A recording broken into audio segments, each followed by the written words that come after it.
আমার নাম কবিতা। প্রত্যেকদিন রাতে আমার স্বামীর বন্ধু আমাদের ঘরের ভিতর ঢুকে আমার স্বামীর চোখের সামনে অর্ধেক অর্ধেক কথাটা বলার পরে আমার সাথে ঘনিষ্ঠ সম্পর্ক করত।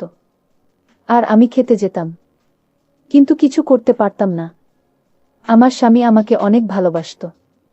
আমরা দুইজন নিজের সংসারে খুব সুখে ছিলাম।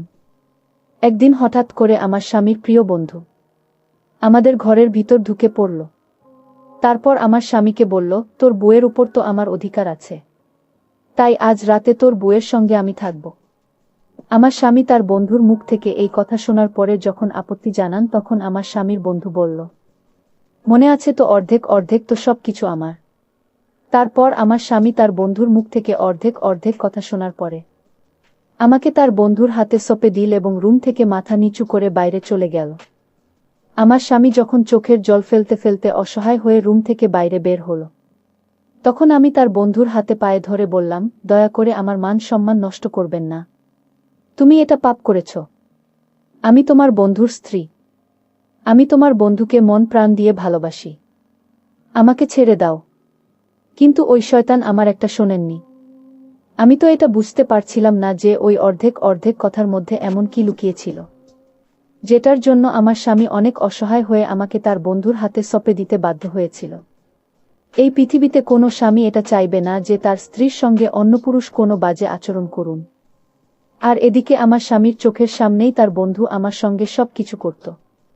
কিন্তু জানি না কেন আমার স্বামী তোলাচার ও অসহায় ছিল তার বন্ধুর অর্ধেক অর্ধেক কথা শুনে। জানি না এমন কি বাধ্যতা ছিল অর্ধেক অর্ধেক কথার মধ্যে। আসলে বিয়ের পরে আমি শ্বশুরবাড়িতে 3 বছর ছিলাম।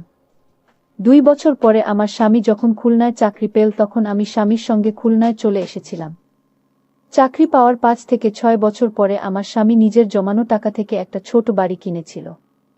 তার আগে স্বামীর সঙ্গে আমি একটা ভাড়া বাড়িতে থাকতাম। স্বামী যখন খুলনায় চাকরি পেয়েছিল, তখন আমি স্বামীর সঙ্গে শহরে চলে এসেছিলাম। আমার স্বামীর নাম রাজেশ।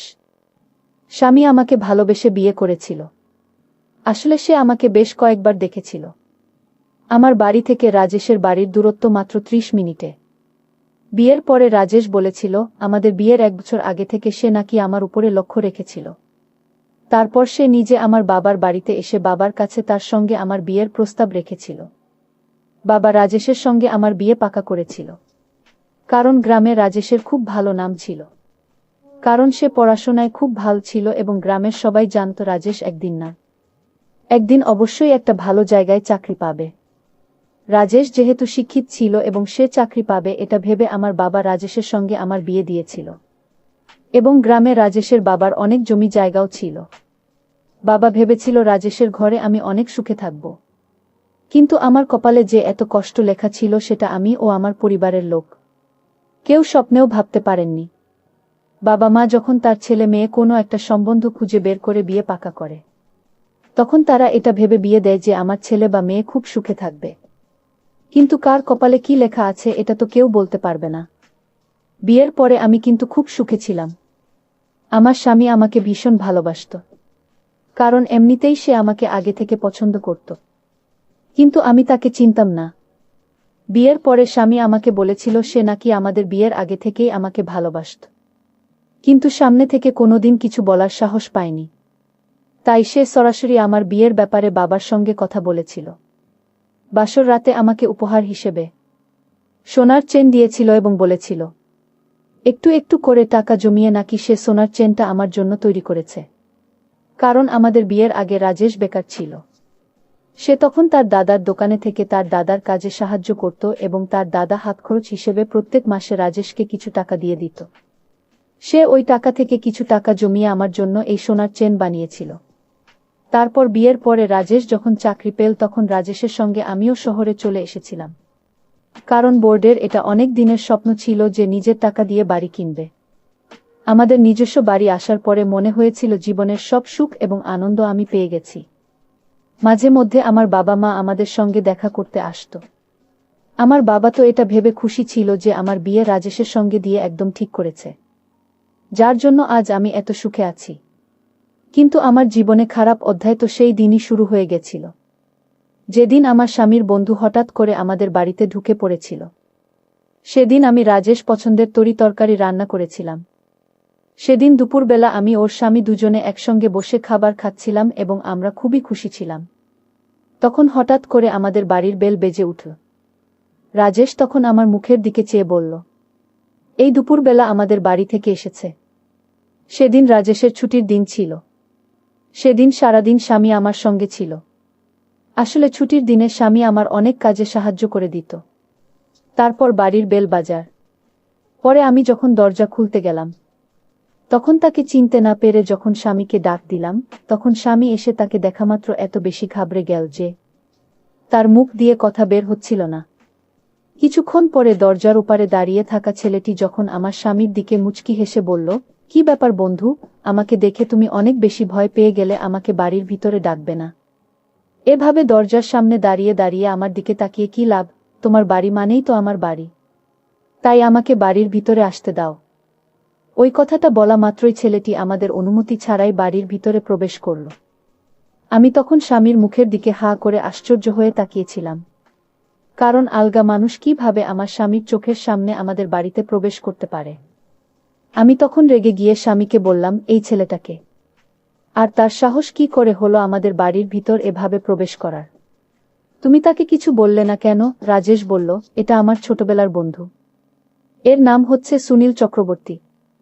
ছেলেটি বাড়ির ভিতরে ঢুকে আমাদের কোনো কিছু না বলেই একটা ঘোরের মধ্যে নিজের জিনিসপাতি ভরে দিয়ে স্বামীকে বলল, আমার প্রিয় বন্ধু, আজকে থেকেই রুমটা হচ্ছে আমার। আমার স্বামীর বন্ধুর অসভ্যতা দেখে আমি স্বামীকে বললাম, তোমার বন্ধুকে এত বেশি আশকারা দিচ্ছে কেন? আমার বন্ধু তো এমন ব্যবহার করছে মনে হচ্ছে যেন এই বাড়িটা তোমার নয়, তোমার বন্ধুর। আর তুমি এভাবে তাকে কিছু না বলে চুপচাপ ভূতের মতো দাঁড়িয়ে আছো কেন বলো? তখন সে বলল, তুমি চিন্তা করো না, ও কিছুদিন পরেই আমার এখান থেকে চলে যাবে। আমার বন্ধুর একটু ক্ষোভ আছে। আমার সব জিনিসের উপরে দখল আন্দাজি করা, সে ছোটবেলা থেকেই আমার প্রত্যেকটা জিনিসের উপরে নিজের অধিকার দেখাতে। আসলে ছোটবেলা থেকে আমি তাকে নিজের ভাইয়ের মতো ভালোবাসতাম, কারণ আমার মতো তারও বাবা মা অনেক আগেই মারা গিয়েছিল, তাই আমি তাকে নিজের ভাইয়ের মতোই অনেক ভালোবাসতাম। স্বামীর বন্ধু ব্যবহার দেখে আমাদের তো দুপুরের খাবার দাবার উঠে গিয়েছিল। তারপর আমার স্বামীর বন্ধু ঘরের ভেতরে নিজের জিনিসপাতি রাখার পরে আমাদের কিছু না বলে আমার স্বামীর চেয়ারে বসে স্বামীর প্লেটের খাবারটা নিয়ে খেতে শুরু করে দিন। আমি তখন রাগে স্বামীর বন্ধুকে বললাম, এই প্লেটটা তো আমার স্বামী, তোমাকে আমি অন্য প্লেটে খাবার দিচ্ছি।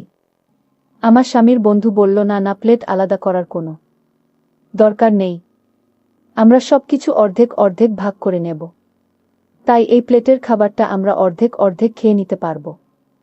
এই কথাটা বলে সে আমার স্বামীর ভাগের খাবারটা খেয়ে চলে গেল। আমি তো হাঁ করে আশ্চর্য হয়ে স্বামীর মুখের দিকে তাকিয়েছিলাম, কারণ এত অসভ্যতা করতে আমার জীবনে আমি কাউকে দেখিনি। জানি না আমার স্বামী কি কারণে তার বন্ধুকে এত বেশি আশকারা দিচ্ছিল। প্রথমে তো মনে হয়েছিল আমার স্বামী তার বন্ধুকে আশকারা দিচ্ছে, কিন্তু যত দিন যাচ্ছে আমি বুঝতে পারছিলাম আমার স্বামী তার বন্ধুকে আজকারা নয়, সে তোলার চার ও অসহায় হয়ে তার বন্ধুর সব কথা বাধ্য হয়ে মানছিল। যখন তার বন্ধু আমাদের বাড়িতে এসেছিল, তখন থেকেই তার বন্ধুর তাকানোর অঙ্গিভঙ্গি দেখে আমার ভীষণ খারাপ লাগত। এমনকি সে আমাদের বেডরুমের ভিতর ঢুকে আমার স্বামীর জামাকাপড় নিজের গায়ে দিত, আমাদের অনুমতি ছাড়াই, এবং আমি যখন বাধা দিতাম তখন সে আমার নাম ধরে বলতো, আরে কবিতা, তুমি আমাদের দুজনের গোপন কথার ব্যাপারে কিচ্ছু জানো না, তাই তুমি আমার ও রাজেশের মাঝে না আসলেই ভালো। সে যখন আমাকে বৌদি না বলে নাম ধরে ডাকতে শুরু করেছিল তখন রাগে আমার মাথা পুরো গরম হয়ে গিয়েছিল। ওই সময় আমার বউ আমার পাশে দাঁড়িয়ে ছিল এবং সে যখন তার বন্ধুকে আমার নাম ধরে ডাকতে দেখল, তখন বর সুনীল চক্রবর্তীকে বলল, তোর সাহস কি করে হল তোর বৌদির নাম ধরে ডাকার? ওকে কবিতা নয়, বৌদি বলে ডাকবি, না হলে আমার থেকে খারাপ আর কেউ হবে না। আমার স্বামীর বন্ধু তখন স্বামীর কাছে তার কানের কাছে গিয়ে আস্তে করে বলল, মনে আছে তো অর্ধেক অর্ধেক?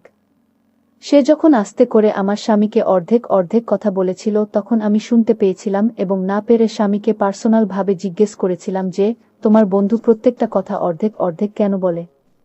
এমনকি খাবার দাবার জামাকাপড় প্রত্যেকটা জিনিসের উপরে অর্ধেক অর্ধেক বলে দাবি করত এবং স্বামীর প্রত্যেকটা জিনিস স্বামীর অনুমতি ছাড়াই সে ব্যবহার করত। স্বামী তখন আমাকে সব সত্যি কথা বলেছিল। আসলে ছোটবেলা সুনীলের সঙ্গে আমার স্বামী খুব ভালো বন্ধুত্ব ছিল এবং তারা দুজনে ওই গ্রামের একজন গুরুজিকে খুবই মানত। এমনকি আমার স্বামী গুরুজির সামনে শপথ দিয়েছিল যে নিজের সুখ, দুঃখ, ভালো মন্দ সব কিছু নাকি তার বন্ধু সুনীলের সঙ্গে ভাগ করে নেবে, এবং সুনীল চক্রবর্তী ছোটবেলার সেই শপথ আমার স্বামীকে মনে করিয়ে তার কাছ থেকে সব কিছু আদায় করত। কারণ সুনীল চক্রবর্তী গরিব ঘরের ছেলে ছিল, এমনকি সে এখনো কোনো চাকরি বাকরি পায়নি। এখনো সে বেকার হয়ে এদিক সেদিক ঘুরে বেড়ায় বলে ভেবেছিল যখন বড় চাকরি পাবে তখন সে শহরে চলে আসবে এবং শহরে আসার পরে সুনীল চক্রবর্তী তার পিছন ছেড়ে দেবে। কিন্তু ছোট থেকে এখন পর্যন্ত সে আমার স্বামীকে প্রত্যেকটা কথায় গুরুজির কাছে আসা পথের কথা মনে করিয়ে দিত, তার কাছে টাকা আদায় করে। আমার স্বামী তো স্বপ্নেও ভাবতে পারেনি যে ছোটবেলা আকাশপথের কথা মনে করিয়ে তার বন্ধু এইভাবে হুমকি দিয়ে তার কাছ থেকে সবকিছু আদায় করবে। আসলে আমার স্বামী যখন তার বন্ধুর কোনো আদেশ মানতে রাজি হতো না, তখন সুনীল চক্রবর্তী গুরুজি ছবি বের করে স্বামীর চোখের সামনে রেখে দিত এবং এটা বলে ভয় দেখাচ্ছে সে যদি গুরুজির সামনে দেওয়ার শপথ ভঙ্গ করে তাহলে তার সবকিছু নষ্ট হয়ে যাবে, তার কেরিয়ার নষ্ট হয়ে যাবে। গুরুজির কথা মনে করে আমার স্বামী বাধ্য হয়ে তার বন্ধু যা চাইতো তাই দিয়ে দিতে হয়। এ কথা শোনার পর পুরো শরীর থরথর করে কাঁপছিল। কারণ আমি দুপুরবেলায় আমার ঘরে বিছানায় শুয়েছিলাম। তখন মনে হলো কি যে আমার রুমে ঢুকছে এবং আমার পায়ের কাছে বসে আছে। ভেবেছিলাম বর বাড়িতে এসে হয়তো আমাকে ঘুমন্ত অবস্থায় দেখে আমার স্বামী একটু স্নেহ করছে। কিন্তু চোখ খুলতে ভয়ে আমার প্রাণ বেরিয়ে যাওয়ার মতো অবস্থা হয়েছিল। কারণ আমার স্বামীর বন্ধু আমাদের ঘরের ভিতরে ঢুকে আমার পাশে বসেছিল। আমি তখন ভয়ে বিছানা থেকে উঠে তাকে ধাক্কা দিয়ে দূরে সরিয়ে বললাম, তোমার সাহস কি করে হলো আমার রুমে তুমি এসেছ? যাও, বেরিয়ে যাও আমার ঘর থেকে। সে তখন হাসতে হাসতে আমার মুখের অনেক কাছে এসে ফিসফিস করে বলল, অর্ধেক অর্ধেক। ওই অর্ধেক অর্ধেক কথাটা বলেছে আমার রুম থেকে হাসতে হাসতে বেরিয়ে চলে গেল। সেদিন স্বামীর অফিস থেকে বাড়ি আসার আগে পর্যন্ত আমি আমার ঘরের ভেতরে দরজাটা লক করে দিয়ে বিছানায় বসে কাঁদছিলাম। কারণ যে দিন থেকে আমার স্বামীর বন্ধু আমাদের বাড়িতে এসেছিল সেদিন থেকে আমাদের জীবনের দুঃখ কষ্ট শুরু হয়ে গিয়েছিল। আমি স্বামীকে অনেকবার বলেছিলাম যে এই সব কুসংস্কার যাতে বিশ্বাস না করে, কিন্তু আমার স্বামীর মনে ভয় ছিল যদি সে গুরুজির সামনে দাস পথের অপমান করে তাহলে হয়তো তার সব কিছু শেষ হয়ে যাবে। এই বয়সে তার বন্ধুর সব আবদার পূরণ করত। সেদিন যখন আমার বর বাড়ি ফিরে এলো তখন হঠাৎ করে সে বাড়িতে ঢোকামাত্রই এমনভাবে মুখ থুবড়ে পড়ে গেল যে তার মাথা মেঝেতে লেগে ফেটে গিয়েছিল। ওই সময় আমি রুমের মধ্যে ছিলাম। স্বামীর অনেক জোরে চিৎকারের আওয়াজ শুনতে পেয়ে আমি তাড়াতাড়ি রুম থেকে বেরিয়ে গিয়েছিলাম। ওই সময় সুনীল চক্রবর্তী নিজের রুম থেকে বেরিয়ে এসে আমার স্বামীকে দেখে বল, এ কি সর্বনাশ হয়ে গেছে, রাজেশকে তো তাড়াতাড়ি ডাক্তারের কাছে নিয়ে যেতে হবে। কারণ তার মাথা ফেটে গিয়ে অনেক আঘাত লেগেছিল।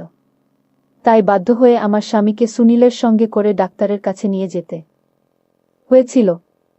ডাক্তার দেখানোর পরে আমি যখন স্বামীকে নিয়ে বাড়ি ফিরে এলাম তখন স্বামী বাড়ি ফিরে এসে অনেক মন খারাপ করে বলল, জানি না এই কিছুদিন থেকে আমার সঙ্গে কেন এরকম হচ্ছে। তখন তার বন্ধু সুনীল চক্রবর্তী আমার স্বামীর কাছে এসে বলল, রাজেশ, আমি জানি তোর সঙ্গে কেন এরকম হচ্ছে। কারণ তুমি গুরুদেবের দেওয়া দেশের অপমান করেছিস। এই কথা শুনে আমার স্বামী তো ভয় পেয়ে অনেক বেশি ঘাবড়ে গিয়েছিল। আমি তখন রেগে সুনীল চক্রবর্তীকে আমাদের রুম থেকে বাইরে চলে যেতে বলেছিলাম। কারণ আমি বুঝতে পেরেছিলাম সে সবসময় গুরুদেবের কথা বলে আমার স্বামীকে ভয় দেখায় এবং নিজের আবদারগুলো পূরণ করত। স্বামীর সঙ্গে ঘটনাটা হওয়ার কিছুদিন পরে একদিন সন্ধ্যাবেলায় স্বামী যখন চা খেতে চাই তখন আমি তাকে চা করে দিলাম এবং চায়ের কাপটা টেবিলে রাখার পরে আমি যখন স্বামীকে ঘরের ভিতর থেকে ডেকে নিয়ে এলাম এবং সে যখন চাটা খেল তখন অর্ধেক চা খাওয়া মাত্র সে নিজের গলা ও পেটে ধরে সোফায় বসে গড়াগড়ি দিচ্ছিল বলে রকম শাসানি দেখে আমি অনেক বেশি ভয় পেয়ে জিজ্ঞেস করলাম, তুমি এরকম কেন করছো? হঠাৎ করে তোমার কি হলো? স্বামীর এরকম অবস্থা দেখে আমি তো ভীষণ ভয় পেয়ে গিয়েছিলাম, কারণ এর আগে এরকম কখনো হয়নি। স্বামী যখন অনেক বেশি ছটফট করছিল তখন আমি বাধ্য হয়ে সুনীল চক্রবর্তীকে ডাক দিয়েছে। তখন নিজের রুম থেকে বেরিয়ে এসে জিজ্ঞেস করলো, কি হয়েছে? তখন আমি বললাম, তোমার বন্ধুর হঠাৎ করে শরীর খারাপ হয়ে গেছে, জানি না কি হয়েছে তাকে, এখনই ডাক্তারের কাছে নিয়ে যেতে হবে, তুমি আমার সাহায্য করো। সেদিন আবার তাড়াতাড়ি করে স্বামীকে ডাক্তারের কাছে নিয়ে যেতে হয়েছিল। ডাক্তার দেখানোর পরে জানতে পারলাম কিছু বিষাক্ত জিনিসের জন্য তার গলা ও পেট অনেক জ্বালা করছিল। স্বামী বারবার এরকম অবস্থা দেখে আমিও নিজের কথা বিশ্বাস করতে লেগেছিলাম। প্রথমে আমি ভাবতাম স্বামীর সঙ্গে যা হচ্ছে সেগুলো সব হয়তো ষড়যন্ত্র। কিন্তু বারবার একটা মানুষের সঙ্গে কাকতালীয় কিভাবে হতে পারে? ঠিক ওই সময় সুনীল চক্রবর্তী আমাকে বলল, এগুলো সব গুরুজিরা দেশের অপমান করার ফল, তোমরা ভুল করছো। যতদিন গুরুদের কাছে নেওয়া শপথের পালন করবে না ততদিন তোমাদের জীবনে এরকম দুর্ঘটনা ঘটবে। সুনীলের কথা শোনার পরে আমার স্বামী বলছিল, তাহলে আমাকে কি করতে হবে? কারণ আমি আর এভাবে ভয়ে ভয়ে বাঁচতে পারবো না। আমার কবিতা সুখের সংসারে শান্তি ফিরিয়ে আনার জন্য যা করতে হয় আমি করব। তখন সুনীল চক্রবর্তী মুচকি হেসে বলল, একটাই উপায় আছে, সেটা হচ্ছে অর্ধেক অর্ধেক। তুই যে শপথ গুরুজির কাছে নিয়েছিল সেটা পালন করতে হবে। তবে তুই এই শান্তি ফিরে পাবে তার সুস্থ হওয়ার পরে। আমার স্বামী তার সম্পত্তি, বাড়িঘর সবকিছু তার বন্ধু ও নিজের নামে অর্ধেক অর্ধেক করেছিল। এদিকে আমি স্বামীকে এই কথাটা বলিনি যে তার বন্ধু প্রত্যেক দিন আমার ঘরে এসে আমার সঙ্গে নোংরামি করার চেষ্টা করে। কারণ আমি যখন প্রথমে আমার স্বামীকে সুনীলের ব্যাপারে বলেছিলাম যে তার বন্ধু মোটেই ভালো মানুষ নয়, সে আমার উপরে নোংরা নজর দিয়েছে, কিন্তু তখন আমার স্বামী আমার কথার অত গুরুত্ব দিইনি। কারণ আমার স্বামী নিজেও ভাবতে পারেননি যে তার বন্ধু আমার সঙ্গে এত খারাপ আচরণ করতে পারে। সেই সময় যদি আমার স্বামী নিজের মনে একটু সাহস করে সুনীল চক্রবর্তীকে ঘর থেকে বের করে দিত, তাহলে আমাদের আজ এত খারাপ অবস্থা হতো না। কিন্তু আমার স্বামী গুরুজির উপর এত বেশি অন্ধ বিশ্বাস করেছিল যে সে ভয় পেয়ে নিজের সব কিছু ত্যাগ করতে রাজি হয়ে গিয়েছিল। আমার বোনের উপর দিয়ে ওই সময় অনেক বেশি দুর্যোগ যাচ্ছিল। ওই জন্য আমি আর সাহস করে এটা বলতে পারি যে সুনীল চক্রবর্তী যখন সুযোগ পায় আমার ঘরে এসে আমার সঙ্গে নোংরামি করার চেষ্টা করে। কারণ এসব শোনার পরে আমার স্বামী হয়তো আরও বেশি ভেঙে পড়ত। কিন্তু আমার স্বামী যখন তার সব সম্পত্তি ও বাড়িঘর সুনীলের নামে অর্ধেক করে দিয়েছিল, তারপরে কিন্তু সুনীল চক্রবর্তী সুযোগ পেলে আমার ঘরের ভিতরে এসে কখনো বা আমার শাড়ির আসন নিয়ে টানাটানি করত। এরকম খারাপ আচরণ দেখে আমি তাকে জোরে একটা থাপ্পড় মেরেছিলাম। সে তখন আমাকে বলেছিল, অর্ধেক অর্ধেক মনে আছে তো? নইলে তোমার স্বামীর মৃত্যু নিশ্চিত। এটা আমি তোমাকে লিখে দিতে পারি। আর এটা আমার কথা নয়, এটা হচ্ছে গুরুজির কথা। সুনীলের মুখ থেকে স্বামীর মৃত্যুর কথা শুনে আমার ভয় হয়, স্পন্দন বেড়ে গিয়েছিল। বুঝতে পারছিলাম না কিভাবে এই শয়তানের হাত থেকে নিজেকে ও নিজের স্বামীকে বাঁচাব। কারণ সুনীল চক্রবর্তী তো আমার স্বামীর সব সম্পত্তি অর্ধেক দিয়েছিল। শুধু আমিই বাকি ছিলাম। সুনীল চক্রবর্তীকে সবকিছু অর্ধেক দিয়ে দেওয়ার পরেও আমার স্বামীর উপর থেকে দুর্যোগ কাটেনি। তারপরেও আমার স্বামীর সঙ্গে কিছু না কিছু দুর্ঘটনা ঘটে। তখন আমার স্বামী সুনীল চক্রবর্তীকে বলল, আমি তো গুরুজির আদেশ মতো তোকে আমার সবকিছু অর্ধেক দিয়ে দিয়েছি, তারপরেও কেন আমার ক্ষতি হচ্ছে? সুনীল চক্রবর্তী তখন আমার দিকে তাকিয়ে বলল, বন্ধু, তুই এখন সবকিছু ভাগ করিসনি, সবকিছু অর্ধেক মনে হচ্ছে সবকিছু, কিন্তু তোর বুকে তো এখনো ভাগ করিসনি। তোর বউকেও ভাগ করে আমাকে অর্ধেক দিতে হবে, তবে তোর উপর থেকে দুর্যোগ কাটবে। আমি তখন সুনীলের হাতে পায়ে ধরে বলেছিলাম, আমার সাথে এমনটা করো না। তখন সুনীল চক্রবর্তী আমাকে বলেছিল, তুমি কি চাও না তোমার স্বামী বেঁচে থাকুক? তুমি যদি চাও তোমার স্বামী বেঁচে থাকে তাহলে তোমাকে এটা করতেই হবে। স্বামী বাধ্য হয়ে সেদিন রাতের বেলা আমাকে তার বন্ধুর হাতে সঁপে দিয়েছিল। কিন্তু এই রাতে সে আমার মান সম্মান কেড়ে নিয়েছিল। পরদিন সুনীল তার বুকে ফোন করে বলল, আমি রাজেশের সব অর্ধেক পেয়ে গেছি। তার সম্পত্তির দলিল অর্ধেক আমার নামে দিয়েছে। জানবো এগুলো আমার সব ষড়যন্ত্র। আসলে এখানে গুরুজির কোনো হাত নেই। এই কথা আমার স্বামী শুনে ফেল। তারপর সুনীলকে ইচ্ছামতো পেটাল। তুই আমার সব কেড়ে নিয়েছিস। তুই আমার বন্ধু হয়ে শত্রুর মতো আচরণ করেছিস। আমি আজ তোকে মেরে ফেলব। সুনীল তখন আমার স্বামীর পা ধরে ক্ষমা চাইল, কিন্তু আমরা তাকে ক্ষমা করলাম না। ওই শয়তানকে আমরা পুলিশে ধরিয়ে দিলাম। বন্ধুরা, তোমাদের জন্য খুব কষ্ট করে গল্প তৈরি করি। যদি আমার গল্পগুলো তোমাদের ভালো লাগে তাহলে ভিডিওতে একটি লাইক করে দিও। আর এরকম মজার মজার গল্প পেতে আমাদের চ্যানেলটি সাবস্ক্রাইব করে পাশে থাকবেন। ধন্যবাদ।